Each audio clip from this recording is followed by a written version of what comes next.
Olá, sejam bem-vindos a mais um episódio do Alinhados Podcast. Como eu estou feliz com essa novidade que a gente está trazendo para você. A nossa segunda temporada traz os nossos episódios para as quartas-feiras.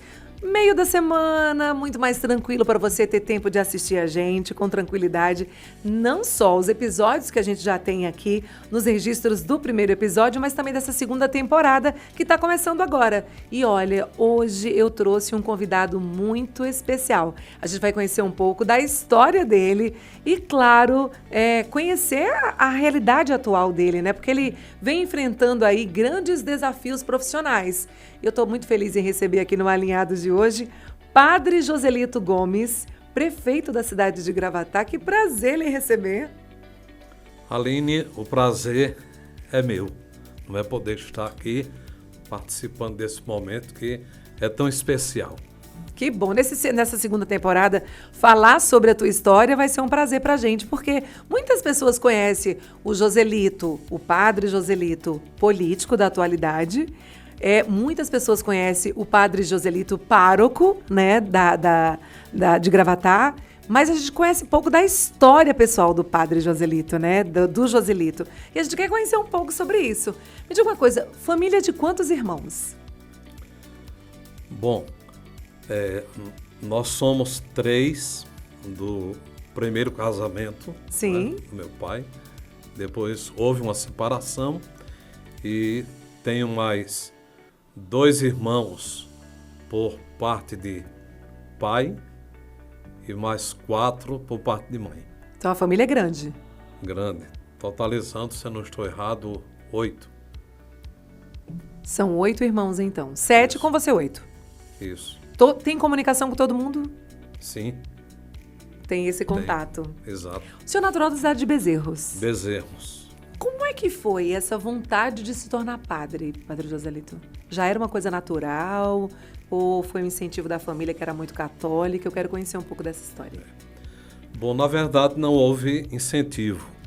Eu nasci em um ambiente católico, família, frequentando a igreja. Inclusive fui coroinha na matriz de São José, em Bezerros, depois de ter feito a primeira comunhão. E eu estava assim bem entrosado ali na paróquia, na igreja. Era muito participativo. Muito participativo. O primeiro ano do segundo grau, naquela época eu chamava segundo grau, eu fiz no colégio Nossa Senhora das Dores, colégio das Irmãs, de modo que nós tínhamos ali também um ambiente religioso que se destacava. E o mês de agosto, por ser o mês das vocações, sempre as irmãs preparavam uma programação, levando inclusive pessoas para falar sobre várias profissões, e também levava um padre falando sobre a vocação sacerdotal. E foi justamente no ano de 78, agosto de 78, que aquela palestra foi feita e despertou em mim, posso dizer, um desejo maior, porque já estava presente em mim, de certa forma, por viver já nesse ambiente, né, de igreja. Quem sabe um dia eu poderia entrar no seminário. E aquele agosto de 78 foi assim decisivo, de modo que eu entro no seminário aqui na Diocese de Caruaru em fevereiro de 79. Então foi bem rápida a decisão, né? Como é que a família recebeu essa notícia, né? Pai, mãe, como é que foi naquela época? Bom, quando expressei meu desejo de entrar no seminário, contei sim com o apoio, com a acolhida, com o sim da família. Imagina a alegria, né? Exato. E estive aqui em Caruaru para também expressar esse meu desejo ao pároco da catedral, na época, que era o Monsenhor João Bosco Cabral. Também recebi da diocese uma boa acolhida, e o Monsenhor João Bosco, então, encaminhou o jovem Joselito, não é, ao padre. Você tinha que idade nessa época, padre? Eu estava com 17, Bastante jovem. já indo para 18 anos. Quem era o bispo de da idade. diocese na época? Dom Augusto Carvalho. E a partir desse encaminhamento para o padre, que possivelmente seria o reitor, no caso o padre Miguel, que era pároco em Sairé, então começamos, não é, a conversar e a receber as orientações, o que era necessário, de modo que em fevereiro de 79 eu estava iniciando o seminário em Caruaru, residindo na Fafica. Sim. E estudando no Colégio Diocesano. Fiz o curso de patologia, clínico em laboratório. Olha que interessante. Acho que pouca gente sabe dessa história, né? Nós tínhamos no Diocesano, a parte da manhã, todo o trabalho no laboratório. Tínhamos clínico, não digo técnico, em laboratório. Em laboratório. Tínhamos também o curso de arquitetura. Naquela época falavam bastante em cursos profissionalizantes. E nós ficávamos fazendo laboratório no Diocesano toda a parte da manhã e à tarde sala de aula. Então eu descia da Fafica de manhã cedo, retornava para o almoço, retornava para o Diocesano, né? Era bastante movimentado, uma vida bem dinâmica, né? E naquela época, você, por exemplo, ficar esperando o ônibus para descer era uma eternidade.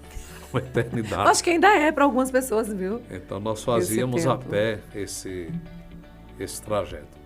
Então fiquei em Caruaru 79 e 80, terminando o 2º grau no Diocesano, residindo lá na Fafica. Tínhamos uma parte da Fafica, parte de cima, onde Dom Augusto residia, e foi ali que foi feita uma divisória e nós ficávamos também ali. Tínhamos os quartos, a sala de estudo, a capela, ou seja, foi formada uma comunidade, não é, de seminaristas, iniciando assim o seminário e terminando o 2º grau.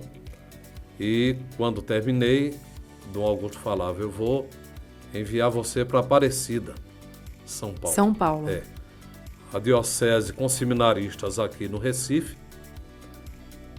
E ele também tinha interesse lá em Aparecida. Nós tínhamos aqui seminaristas lá e terminei indo para Aparecida, São Paulo. Fiquei lá de 81 a 87. Nossa! Fazendo filosofia 6 anos.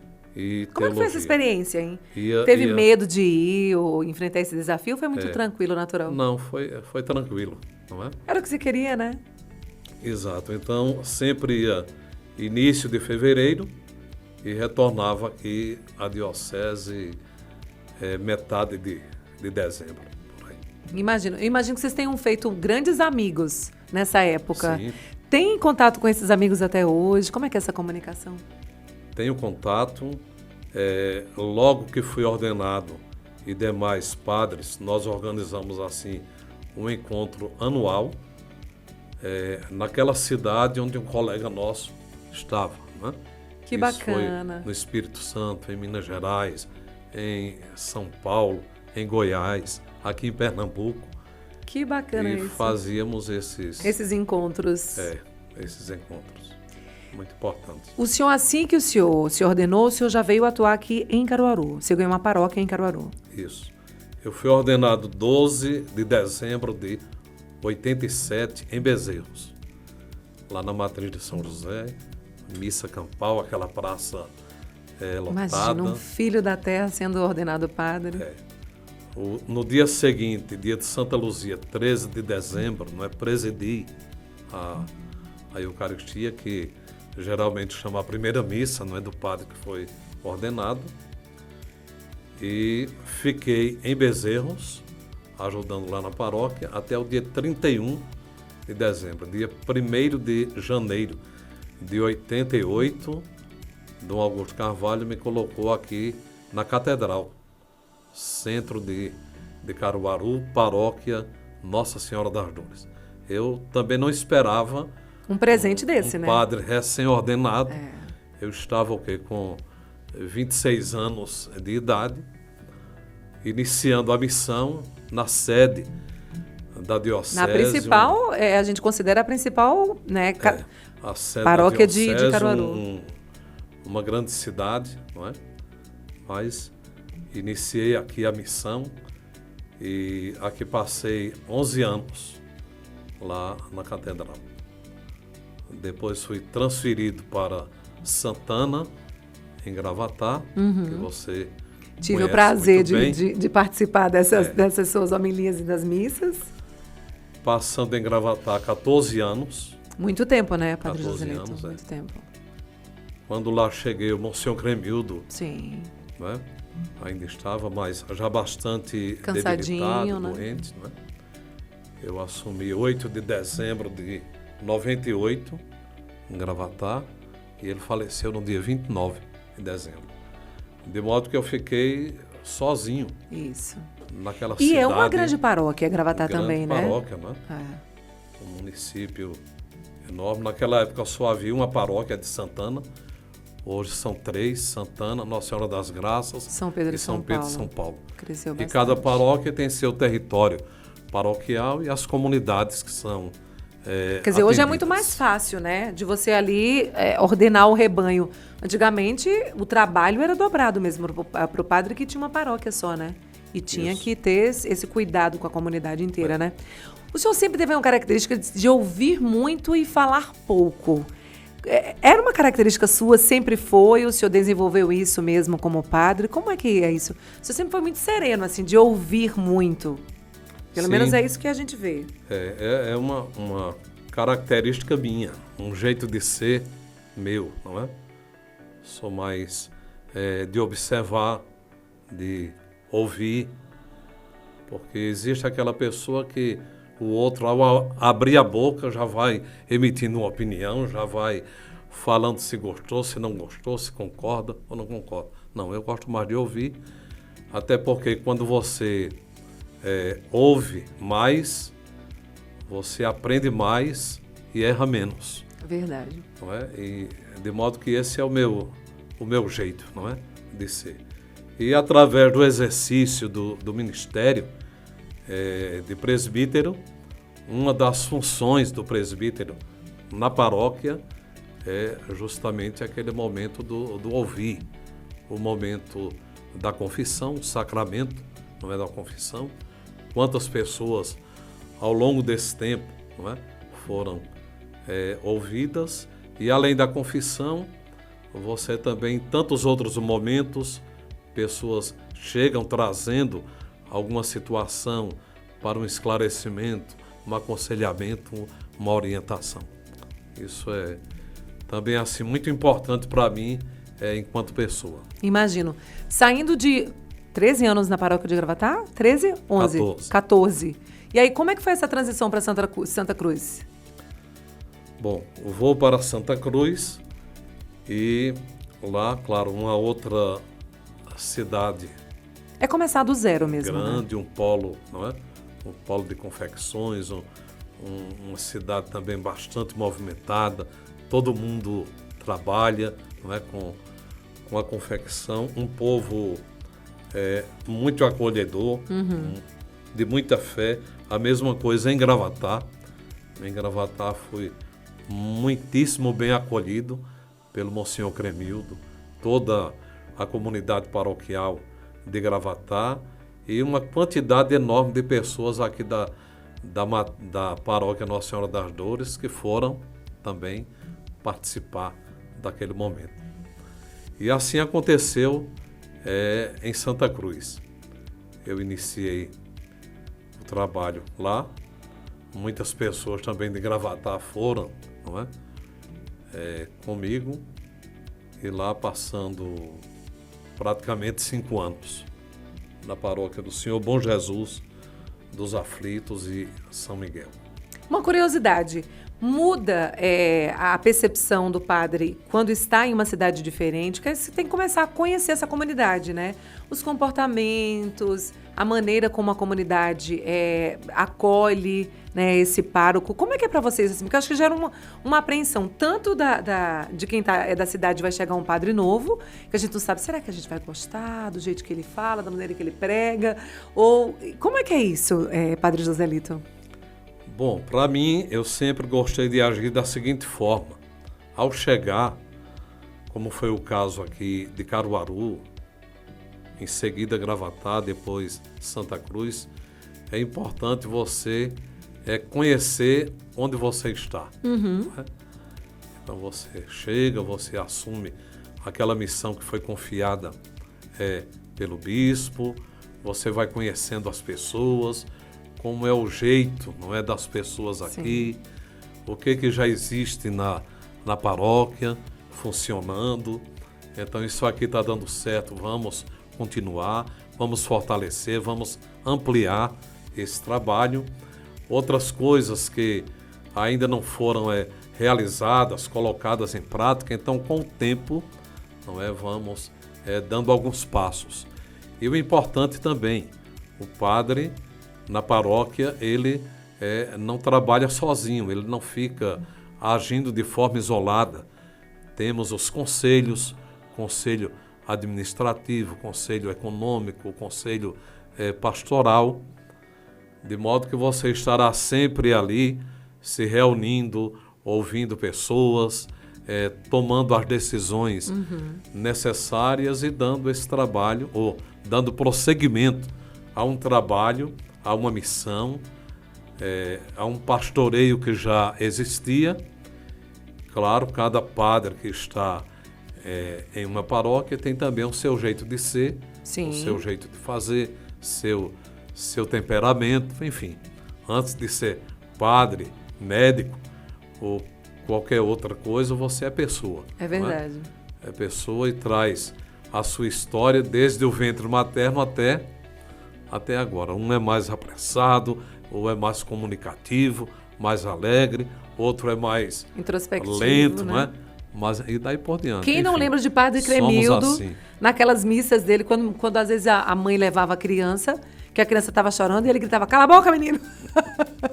Isso ficava um registro pra gente, né? Que participou da comunidade, aquele jeito mesmo dele ser, e que a gente respeitava e entendia que era daquele jeito. Enfim, né? E cada um, como o senhor disse, tem seu jeito, sua maneira, né? Esse é o jeito. É muito interessante. Quantos anos o senhor ficou como padre? Foram 29 anos. 29 anos. E aí, eu lembro, gente, eu acho que se você não viu a história, mas você vai lembrar, ele foi tema de matéria nacional, junto com Viviane Fagundes, porque ele encontrou o amor e decidiu que não queria ser mais padre.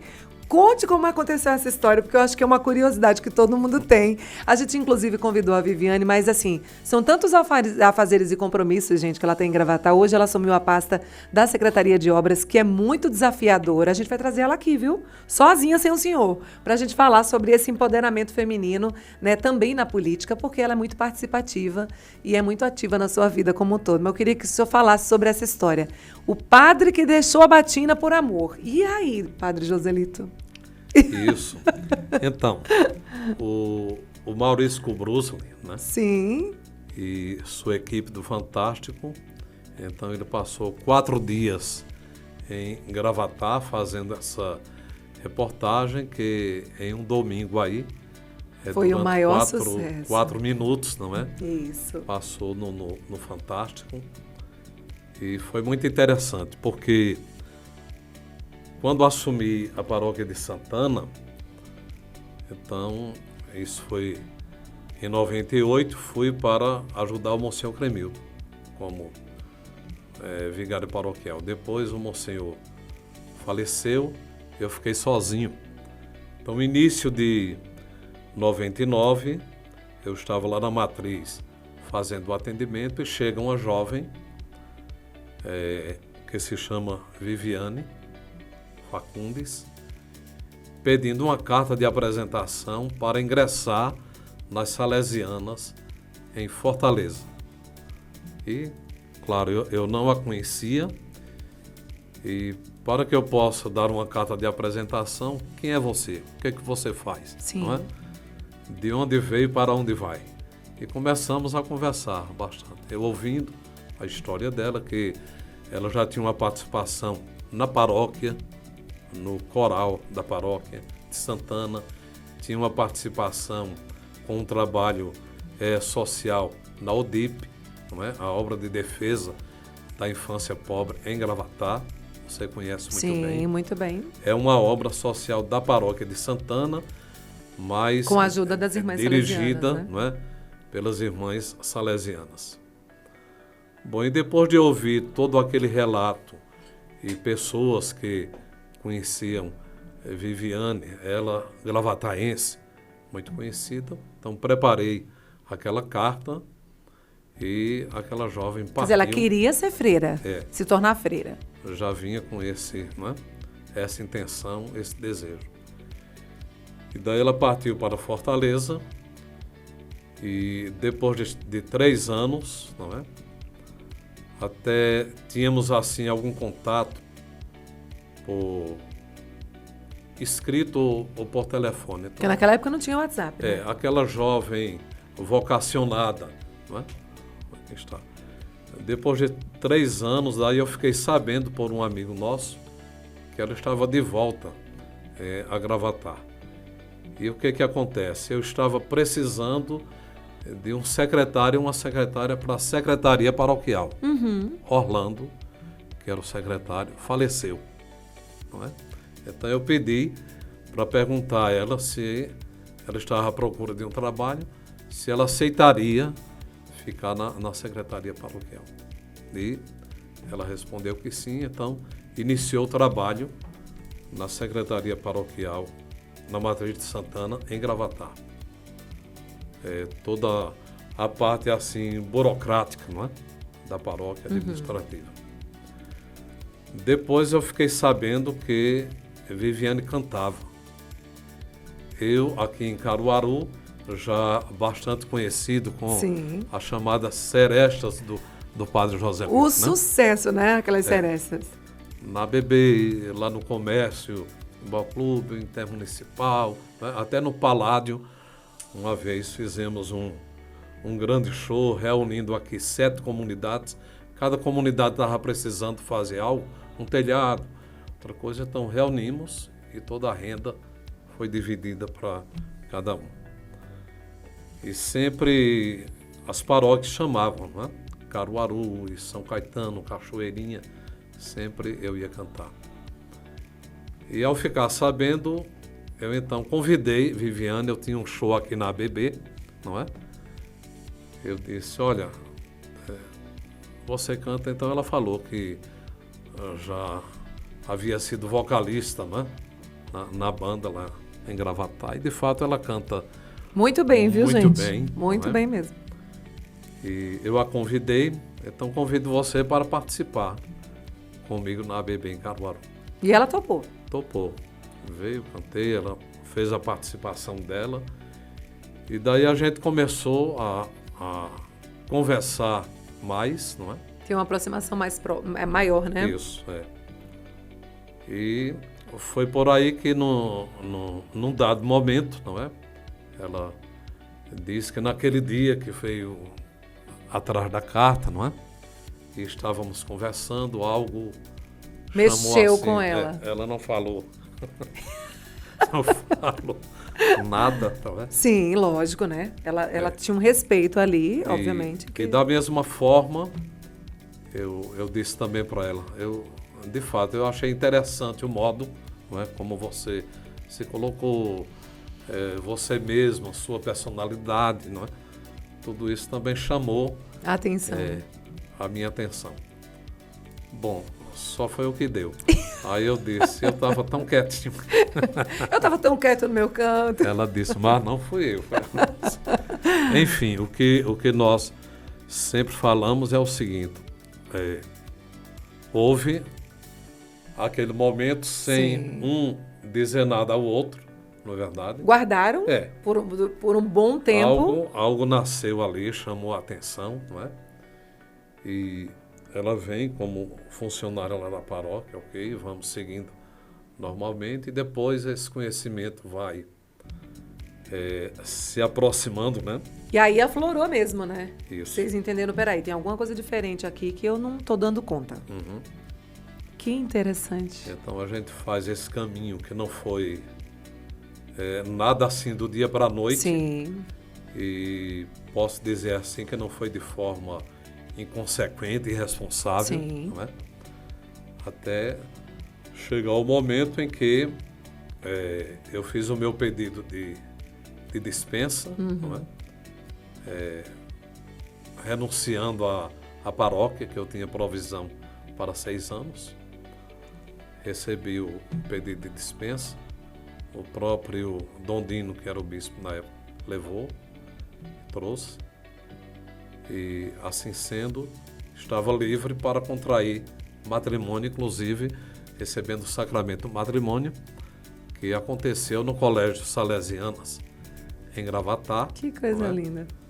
O casamento e o batismo dos filhos. São 3 filhos. Maria Fernanda, a primogênita, Luiz Fernando e Maria Luísa. Que coisa linda. São quantos anos já de casado? Foi em 2018. Sou péssima de matemática. 2018 6 anos. o casamento, no caso religioso com efeito civil. Aham, aham. O casamento assim de forma... Como é que a sua família recebeu isso? Porque assim, como assim, Joselito? Você vai deixar de ser padre? Foi uma aceitação tranquila? Como é que foi esse... Não foi tranquilo. Eu imagino que não, né? Eu imagino que não. Uma mulher rouba seu coração assim e você vai embora? Não foi tranquila e para muita gente também. Não é? Natural, né? Que algumas pessoas não entendam esse momento. Causa um estranhamento. Impacto, não é? Um impacto. Mas a própria paróquia e a comunidade recebeu muito bem isso, né? Pelo menos é o que a gente entendia. Uma pessoa ou outra que ficou assim, claro, indiferente, mas de modo geral aceitou. Foi muito bem acolhido. Eu, graças a Deus, sempre fui uma pessoa assim, bastante acolhida, bastante amada em Caruaru, quando aqui comecei. E sempre que venho a Caruaru, encontro com pessoas aqui e as pessoas falam, por que não vem, não volta para Caruaru, não é? Muito bem acolhida e amada em Gravatá. Verdade. Desde que lá cheguei, ainda hoje, não é? E também muito bem acolhido e amado em Santa Cruz do Capibaribe. Isso é muito bom, então, né? Independente de qualquer outra coisa, é o meu jeito de ser, não é? Que posso dizer assim, cativa. E é verdade. As pessoas, até porque eu não tenho assim esse perfil de estar querendo destruir o outro, não é? Falando mal de outra pessoa, infernizando a vida de outra pessoa, não é? E esse dia a dia, no caso com o Viviane, foi um tempo assim de discernimento, de amadurecimento. Você não teve dúvida quando você fez essa decisão? Isso, quando chegamos o momento, não é? De fato, tomar essa decisão, foi tomada também com muita tranquilidade, não é? O ruim é que, uma vez deixando a paróquia, então eu fiquei sem nada, porque eu não tinha outra função. Outra renda, outra, né? Você já com mais de 50 anos de idade, então era para você estar quase que no caminho de aposentadoria. Nem isso fez o senhor voltar atrás? Não. Você já tinha certeza, sabia que passar por algumas dificuldades, mas vamos em frente. Fiz um estudo muito bom, não é? No seminário, mas não me qualifiquei para o mercado de trabalho. Não esperava também que isso fosse acontecer, né, padre? Lógico. E eu ensinei aqui em Caruaru, durante o período que eu estava aqui, ensinei no Sagrado Coração, ensinei no Montessori, fazia um atendimento no Santo Antônio, que hoje não existe aqui na Avenida. ensinava também no seminário. Mas depois que você pede o pedido que foi feito, então você também fica impedido As portas se fecham, né? de ensinar. Como é que foi esse período para vocês? Muito desafiador, né? Muito desafiador. Viviane, ela é uma pessoa assim muito determinada e sempre buscando algo, sempre iniciando um determinado trabalho para ver se dá certo. Ela também, artesã, continuou fazendo os trabalhos dela, apresentando, oferecendo, não é? Mais uma semana, um mês, você aguardando uma colocação, 6 meses, como eu passei. É angustiante, né, padre? Angustiante. É angustiante. É uma eternidade, não é? E eu sempre buscando aqui e acolá uma colocação, e a palavra que eu mais ouvi era aguarde, aguarde, aguarde. Quem foi que mais te ajudou nesse período? Bom, um belo dia eu estava em Gravatá, em uma residência, toco o telefone, foi o deputado Diogo Moraes, de Santa Cruz do Capibaribe, perguntando se eu poderia ir lá à casa dele. Eu fui, ele disse, eu fiquei sabendo que o senhor está sem nada. Isso não pode acontecer porque o senhor é muito querido aqui em Santa Cruz, é uma pessoa, né, que nós amamos muito, e isso é verdade. E o senhor disse sim. Sim, estou. Né? Ele disse, então vai ficar comigo na Alep, na Olha que Assembleia. maravilha. Não é? Alguém de lá vai entrar em contato pedindo documentação, Sim. os exames que precisa fazer, carteira de trabalho, e assim foi feito. Fiquei com o deputado Diogo Moraes. Outro, em seguida, que ligou, a secretária de Educação de Bezerros. Eu, quando estava precisando, fui à casa de Branquinho prefeito em Bezerros. E lá ele disse, olha, eu não sei se vou conseguir alguma coisa. Mas a gente dá um jeito. Mas deixa aqui, eu nem imaginava que ele iria ligar. E um projeto, duração de 1 ano, na Secretaria de Educação em Bezerros, para coordenar esse projeto, e lá permaneci.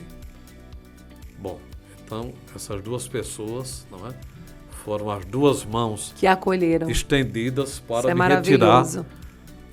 daquele buraco, e eu digo que eu já tinha passado do fundo do poço. Sim, não sim, é? sim. Porque você se vê sem nada mais. Né? Sem perspectiva, né? Assim, meu Deus, o que é que me espera? E não vem uma pessoa, e não vem um telefonema, Então, não é? mesmo. E eu tenho dito que eu vivi um bom tempo visível, depois eu fiquei um bom tempo invisível, e agora estou visível novamente. Mas vamos chegar lá. E a vida é assim. É verdade, é verdade. A gente passa por altos e baixos e a gente tem que ter muita resiliência para a gente entender e tirar uma lição desse momento, né, Padre Joselito? Claro. Enfim, o senhor chega até o Conselho Tutelar. Como é que foi essa história? Como é que isso transitou? Depois desse período difícil, essa acolhida, começou a melhorar a situação ali. Como é que chega até o Conselho? Bom, fiquei com o deputado Diogo Moraes, Branquinho, enfim. Mas posso dizer assim que não era algo para a vida inteira. Era só um período. Um período, não é? né? Um período. Eu continuei tentando uma outra coisa. Me matriculei no curso de assistente social, né? Lá em Gravatá, o EAD, um curso que eu gostei bastante, fiz até o 4º período lá em Gravatá, porque tem a ver com o que eu exercia enquanto padre, tem a ver com o estudo da filosofia, né? Que o senhor gosta também, se identifica? Quando você estuda filosofia, você estuda antropologia, sociologia e daí por diante. Não pude assim dar prosseguimento para terminar a assistência social. Mas em 2019 eu recebi um convite, aliás, foi dito para mim que temos aí aberta inscrições para concorrer a uma vaga no Conselho Tutelar. e o senhor poderia Ser um forte candidato. fazer a inscrição. Então, eu estava naquela ocasião lá na casa de Darita, que hoje é o vice-prefeito, Sim. não é? Em Gravatá, Agostinho. E foi lá que esse convite foi feito. Então, prontamente eu fiz a minha inscrição, apresentei toda a documentação, veio a prova, passei, foi anulada por vários motivos. Uma segunda prova passei, então agora rua, para pedir o voto para o Conselho Tutelar. Foi um dos mais votados na época, né? Exato. Então, ao chegar, cidade ou zona rural, já bastante conhecido, Não tinha nem o que apresentar, né? alguém logo dizia, o padre Padre chegou. Joselito, o padre Joselito chegou. É. Chegava, já sentava, tomava um cafezinho. Isso, e então falava, olha, padre, para o conselho está certo. Agora Gravatá precisa do senhor. Então o chamado já começou ali. A população começa a dar esse destaque, não é? Algo que eu nunca planejei, nunca pensei. Foi natural. Natural. O senhor passou quanto tempo no conselho, como conselheiro? Bom, eu fui eleito com 1.826 votos, ocupando assim o primeiro lugar. Tomo posse no dia 10 de janeiro de 2020. Isso é muito bom em números, né? Você lembra a data, ano e tudo, que se fosse eu estava embananado, não ia lembrar nada. E sou eleito prefeito no dia 15 de novembro do mesmo ano. Olha o espaço. Gente do céu, então o senhor estava atuando no Conselho Tutelar. Sim, mas como é que surge, então, esse chamado para ser candidato a prefeito da sua cidade? E aí? Isso, então, eu estava dizendo que durante a campanha para o Conselho Tutelar, Já tinha esse pessoas chamado. estavam falando, não é? Olha, Gravatá precisa do senhor. Um falava, seria bom se o senhor fosse para vereador, mas a grande maioria falando para prefeito.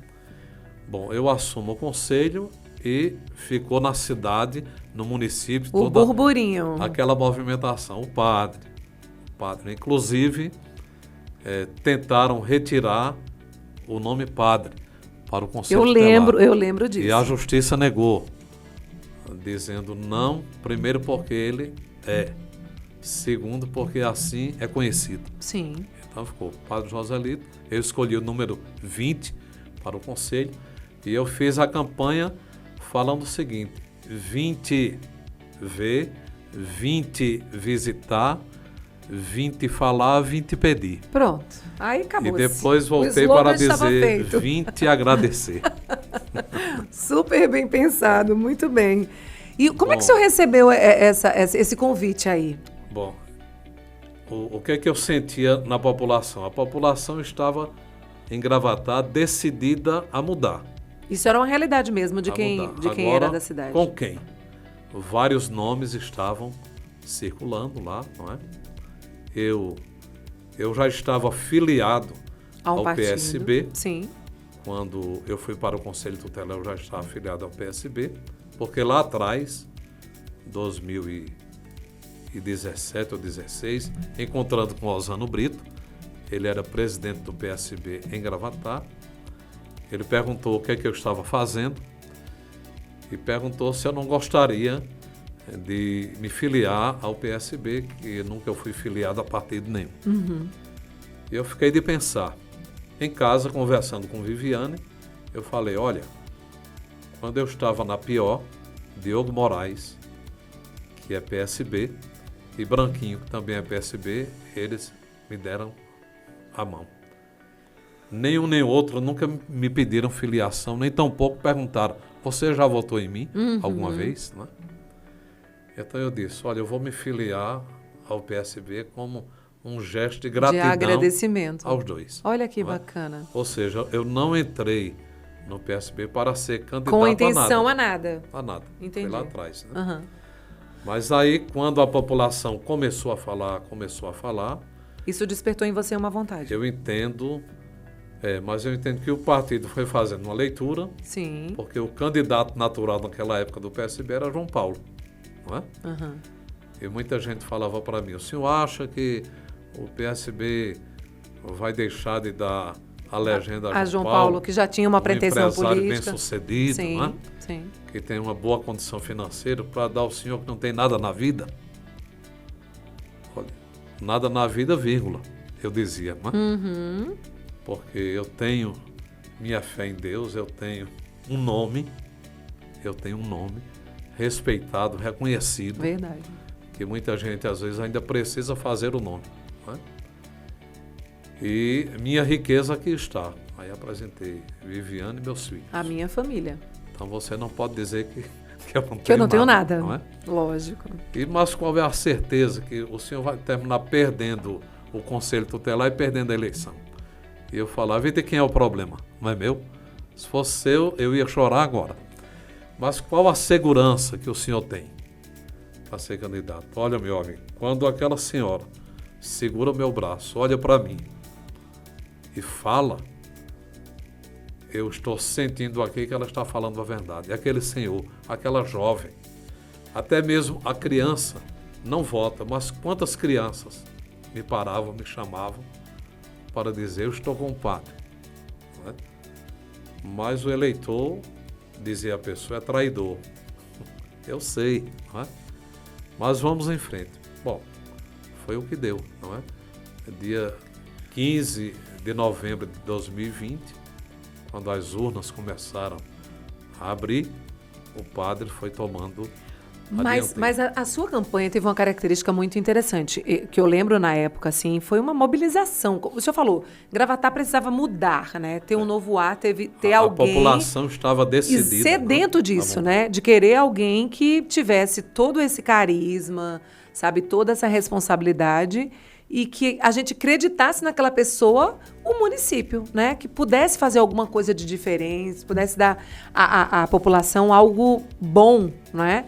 Então, quando o senhor foi para a rua mesmo, para a campanha, era nítido a vibração das pessoas. As pessoas lhe acolhiam de uma maneira diferente. Eu acho que o senhor tem propriedade para dizer, como o senhor bem disse, que o senhor sentia essa verdade. A gente que era de fora, que olhava aquilo, se mobilizava e sentia, nossa, eu nunca vi, fazia tempo que eu tinha visto Gravatá ter esse comportamento com um candidato. Eu acho que isso você acabou sentindo também, né? Sim, e um recado constante das pessoas era o seguinte, nós entendemos que o senhor vai cuidar de nós. Falavam bastante isso. Que responsabilidade, né? O senhor vai cuidar de nós, vai cuidar do nosso bairro, vai cuidar da nossa comunidade, vai cuidar de Gravatá. Então, as pessoas posso dizer que o meu nome, ele vem da população. Exatamente. Em primeiro lugar, não é? A legenda, quando reconhece isso, diz, opa, esse aqui tem um quê a mais, tem uma diferença que eu quero investir. Então, o partido, claro, vai fazendo a sua leitura. Sim. A partir do dia a dia nas ruas e chega aquele momento em que, através de várias reuniões e várias opiniões, então, o melhor nome, o nome que está melhor posicionado... Que está mais em evidência. Já não é o de João Paulo, é do padre, não é? Então é quando eu recebo do partido a pergunta se aceitaria ser o candidato, se a esposa também concordaria. Concordaria. Porque é importante. Sim, quando há um consenso, né? Um consenso. E eu disse, quando fui convidado, aqui estou. Diga que aceito, porque o que eu estou ouvindo nas ruas, não é? É um pedido de socorro da população. Além da carência material, há uma carência afetiva ainda maior. Eu percebo que as pessoas necessitam de atenção, de você poder parar para ouvir. Eu estava em campanha e você precisa até passar rápido muitas vezes, mas quantas vezes eu parei, até por um bom tempo, para ouvir aquela senhora. Aquela reivindicação. Aquele senhor, aquela jovem, que queria também mostrar um álbum, dizendo, olha, esta moça aqui, o senhor batizou. O senhor batizou. Olha a foto do casamento. Que interessante. Muito interessante. Então, e as pessoas gostam quando você para ouvir falar alguma coisa, mas principalmente é isso aí, é esse tu a tu que revela uma verdade que existe. Ô padre Joselito, o senhor sentiu alguma dificuldade? Porque o senhor não era político, né? O senhor não veio de uma família política, com tradição política, não. É como você disse, foi um chamado da população para que o senhor aceitasse esse convite e o senhor se consagrou como um dos mais votados, mais bem votados pela população gravataense, que disse assim, eu quero o padre. Eu não quero saber, eu quero que o padre tome conta da minha cidade. Como é que foi formar a equipe, né? O senhor contou com a ajuda de muita gente que tinha, obviamente, uma experiência na política para trazer algumas orientações. E como é que o senhor vê agora, né? A gente está em 2023, em março, e a aprovação, que o senhor tem mais de 80% de aprovação da população gravataense no seu governo. Como é que o senhor vê isso, né? Como é que foi essa construção? Bom, como você bem disse, eu não tinha assim, nenhuma convivência, nenhuma ligação com a política partidária. Só corrigindo, gente, 2024, tá? Eu disse 2023, né? Março de 2024. Isso. Nenhuma convivência assim com a política partidária, não tinha nenhuma convivência com políticos assim de peso. Sim. Não é? Mas eu entendi esse chamado como o chamado para o sacerdócio. Algumas pessoas chegaram a dizer, o padre Joselito saiu do sacerdócio porque descobriu que não tinha vocação. Negativo, de forma alguma, não é? Como é que você não tem vocação e fica mais de 20 anos atuando, né? Tenho vocação, sim. E entendo a política, a função, o cargo, não é? Político como, em primeiro lugar, você tem que ter essa consciência que você está ali a serviço da população. Então, esse sacerdócio, ele continua, não é? Só que de maneira diferente, né? Assim foi na paróquia, assim está sendo na prefeitura. E você está cuidando de um município. O importante, a formação de uma equipe. Sim. Uma equipe de técnicos, uma equipe que tem foco, uma equipe que tem responsabilidade, uma equipe que tem honestidade para realizar esse trabalho. E graças a Deus, já caminhando agora para o final do último ano, não é, do mandato, e olhamos para trás e percebemos resultados bastante expressivos e positivos em todas as áreas da administração pública em Gravatá. Fazer tudo, 100% tudo, você e nenhum gestor vai conseguir, porque a vida é dinâmica, as necessidades, elas são constantes, mas quando nós direcionamos um trabalho com planejamento, com organização, com prioridades, conseguimos sim dar passos. Foi o que aconteceu em Gravatá em tão pouco tempo.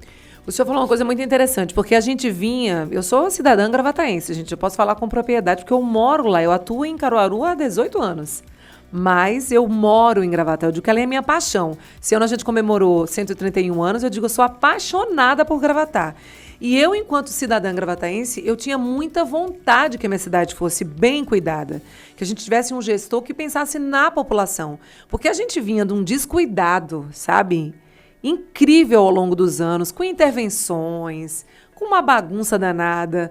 E quando a gente vê que tem alguém que cuida, a gente fica muito feliz, né? E como o senhor falou, num espaço tão pequeno de tempo, 3 anos e poucos meses, a gente já vê coisas que estavam há muito tempo esquecidas, né? A cidadã gravataense não conseguia ter seu filho em Gravatá.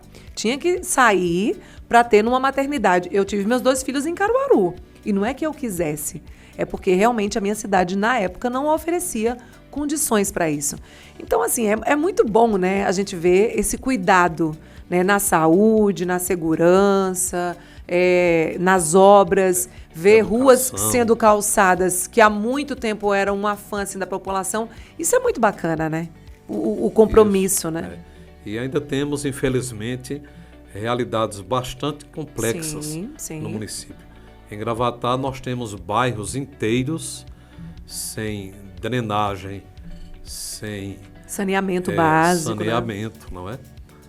Porque lá atrás, lotes foram vendidos, as pessoas construíram sem estrutura nenhuma. E hoje você se vê diante de um problema, principalmente época de inverno, quando, não é, muitas ruas são destruídas, muitos setores alagados, mas é um trabalho que nós já iniciamos e queremos avançar, queremos ampliar, não é? A questão também de pavimentação de ruas, e as pessoas pedem diariamente. Por quê? Porque estão vendo que é um trabalho que está sendo feito, não é? A iluminação LED sendo colocada no município. Os distritos hoje, são 5, já estão com iluminação LED. Calçamento também em distritos, não só na cidade. E eu tenho defendido uma gestão que venha da periferia para o centro. Não é? Você precisa cuidar, sim, de todo o município, mas a problemática maior está lá. Quando falo a periferia, refiro-me à zona rural, aos bairros. E queremos, sim, continuar organizando Gravatá, como diz a letra do hino, não é? Que é bela e gentil. E que fique ainda mais bela, não é? Há uma população assim de muita fé, de muita esperança, que trabalha constantemente. E é isso. Cada gravataense também colaborando de uma forma ou de outra para que isso possa acontecer mais e mais. E possamos nos sentir bem em nossa morada comum. O município, ele deve ser olhado, deve ser sentido como nossa casa comum, nossa morada comum. Eu tenho a responsabilidade maior, primeira, mas cada munícipe assim deve também cuidar, não é, da sua casa comum. E tantas outras pessoas que escolheram Gravatá para residir, tantas outras com segunda residência em Gravatá, e tenho encontrado pessoas, olha, padre, quando eu aposentar já decidi, quero morar em Gravatá. Então, nada melhor do que estar aí cuidando desse município que é tão querido por todos nós. É verdade, gente, de verdade. Qual é o grande desafio hoje, né? O que é que dá mais dor de cabeça ao padre Joselito enquanto prefeito? O que é que o senhor ainda sente dificuldade na administração de Gravatá? Bom, nós temos aí 2 pastas, obras e serviços urbanos. É a secretaria que está diante da porta de cada cidadão e cidadã, não é?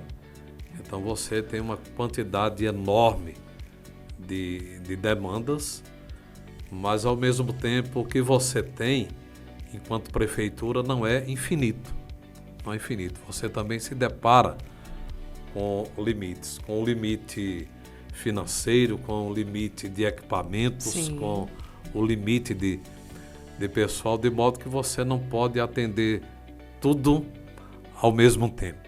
Mas as necessidades são grandes. O que não pode é você, por exemplo, foi apresentada uma demanda e você falar que daqui a pouco estaremos aí fazendo e não cumprir, né? E não cumprir, não é? Então isso causa uma dificuldade ainda maior.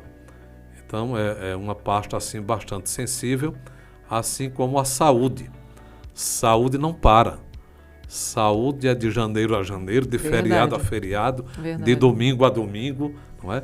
Porque é uma pasta que trata da dor de cada pessoa, não é? E isso é qualquer pessoa. Eu, você, não é? Os seus, a população como um todo. E estamos sempre fazendo um esforço diário para oferecer o melhor serviço dentro do possível.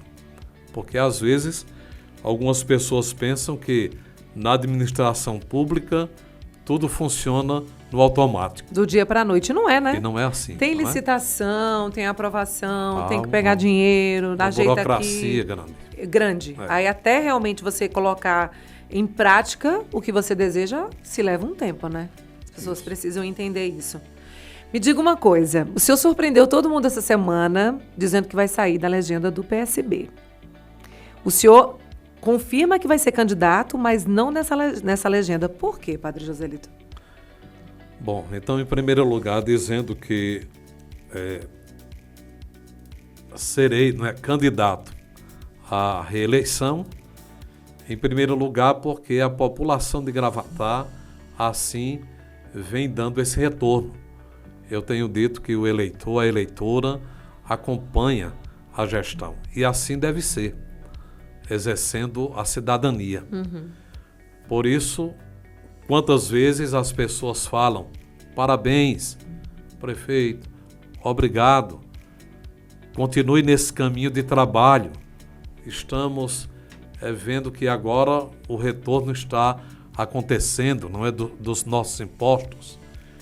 E as pessoas vão falando mais 4 anos, não é? Ou queremos continuar juntos, enfim. Não é? Então, isso aí já discutimos. Já está consolidado. A questão do PSB não é nenhuma questão em si com o partido. Não é? Mas enquanto membros do partido, já tivemos várias conversas e eu entendo que é importante que membros do partido também estejam assim mais à vontade, e eu também preciso estar mais à vontade e ao mesmo tempo ter assim mais segurança de poder contar com tal legenda. Eu não posso simplesmente ficar Na insegurança, esperando, não é? Graças a Deus, ao longo do ano de 2023, vários partidos vieram a mim e falando sobre a gestão e colocando a sigla à disposição. Isso é muito bom, muito positivo, não é? E assim sendo, eu preciso também trazer para a base em Gravatá um reforço, não é, político ainda maior, trazendo também outros partidos que não estão. Então, no momento, é esse trabalho que, até porque o momento exige, não é? Isso, todo esse trabalho de conversas, de reuniões, diálogos, né? de debater, não é, qual o melhor caminho, quais serão os apoios que eu terei para ir para uma reeleição. Então, tudo isso é natural, eu posso dizer, faz parte também Pesou para essa decisão, da né? política, não é? Tá preparado? Porque assim, gente, eu não sei onde é que ele arruma energia. Eu quero saber qual é o segredo. Porque ele pula, ele dança. Você não sabe ele nos eventos, não. Ele é uma subidade. O povo agarra, tira foto, vai dançar junto. Onde é que você arruma tanta energia? Me diga.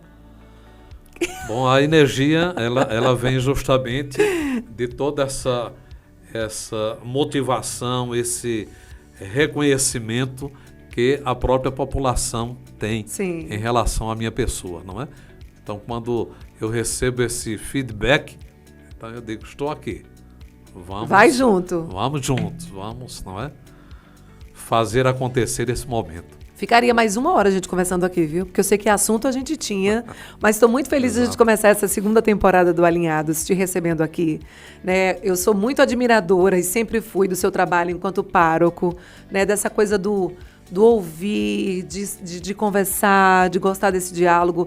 Enquanto político, eu te admiro muito, né, pelo compromisso que você assumiu com Gravatá e está dando conta, e a gente sabe que não é fácil, né? A gente estava com um município sucateado, muito judiado, né, precisando dessa atenção e que você tem dado de maneira muito presente, e a gente está feliz muitas vezes de ter você como nosso representante, de verdade. Muito obrigada por compartilhar um pouquinho dessa história, que eu sei que é de muitos desafios, de muita resiliência, de muita sabedoria, porque ser político, né, estar na política, a gente sabe que não é fácil, é muito desafiador, né? Mas quando a gente faz com compromisso, com amor, com seriedade, não tem como dar errado, né?